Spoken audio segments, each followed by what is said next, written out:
many here were affected in some way emotionally by the smoke and all the alerts on their phone? To see a show of hands. It felt kind of jarred or anxious today, kind of like, ugh, today. Yeah. On a scale of 1 to 10, you can just shout out there, how are you, from 1 being not bothered at all to 10 being feeling extremely anxious or concerned. How are you feeling? Just shout out a number. 4. If you can just take a moment and shout out some things in life that give you above a 5 in your stress level. Above a 5 of stress. It can be things like... Baby's crying. Baby's crying. Okay, good. Me too. What else? Being late. Being late. Oh, I feel you. Yes. Illness. Death. Yes. Illness. Yeah. So, you know, this is about the fire, but it's about life, right? Stress. It's not going away. So we're going to learn 5 essential changes you can make to parent more effectively during times of stress for all ages, whether you're a grandparent or you have one on the way, or whatever. This will be applicable to all ages. It'll probably even be applicable if you're not a parent, to yourself and to anyone in your life that you care for. It's just good human psychology. So this is an order of Maslow's hierarchy of needs. So we tend to, as humans, focus on judging ourselves on this area, you know, recognition, self-esteem, growth. But a lot of times we're not even able to get the basic needs met. Just as an example of that, how many hours of sleep did you all get last night? Just shout out. 11. High five, my boy. Okay.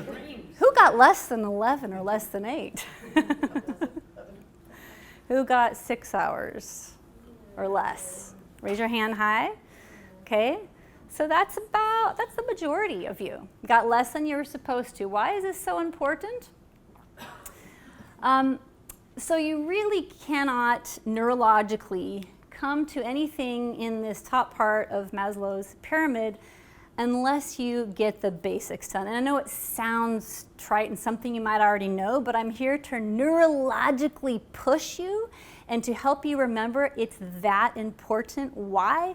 Because when we sleep is the primary time when we release the cortisol and adrenaline that we develop during the day. And it becomes almost calcified in our brain. Have you ever tried to scrub lime off your shower or rust off of something metal? It's very hard to get off. You know what I'm talking about? Yeah, it's hard to do. So that's similar neurologically to what happens when we have a lack of sleep over time. And it sort of becomes, we think it's part of who we are, part of our temperament, to be maybe short or grouchy or always tired. And then we Google, why am I always tired, right? Or what's wrong with me? Do I have something wrong with my thyroid? Do I have premature diabetes? You know, like all of the, God, WebMD, Googling can be, you know, an anxious person's nightmare, right? But really, if we're not releasing that cortisol when we sleep during REM phase of sleep and deep sleep, we cannot properly function at just a basic level. So I just needed to remind you of that. So if you're not doing that, or if you're rushing around not eating, you know, it adds up. And this is what it looks like neurologically. Let me give you the evidence. Because for me, I'm not motivated by anything unless someone proves to me how it affects my brain. Who in here relates what I'm talking about? Yes. Okay. So this is, you know, these are neurons and these are dendrites. I love teaching this to my kids. In fact, I encourage you to teach this to your kids and whoever isn't here in your life that you love, because this is really important evidence of why we need to get the basic needs met. So a healthy dendrite is like a tree with many branches, and it connects to other neurons. So this is a neuron, these are the dendrites, the branches. And then the brain has a really easy flow. When we lack sleep, this is what happens. And this is an actual study that's been replicated many times. This is just sleep, okay? This is what happens. It actually looks very similar for someone who uses drugs chronically. So you can see it's brain damage. And these dendrites are really hard to grow back. They can grow back, but it's very difficult to grow them back.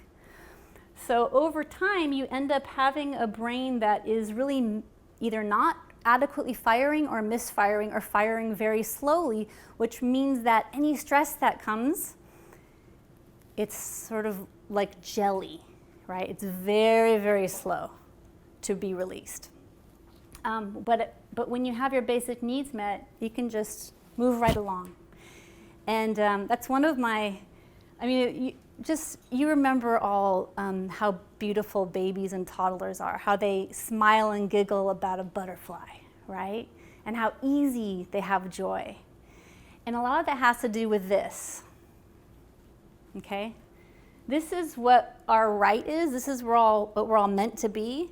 And this is what we do because of our culture and our lifestyle and the unnecessary fear and anxiety and stress that we put upon ourselves.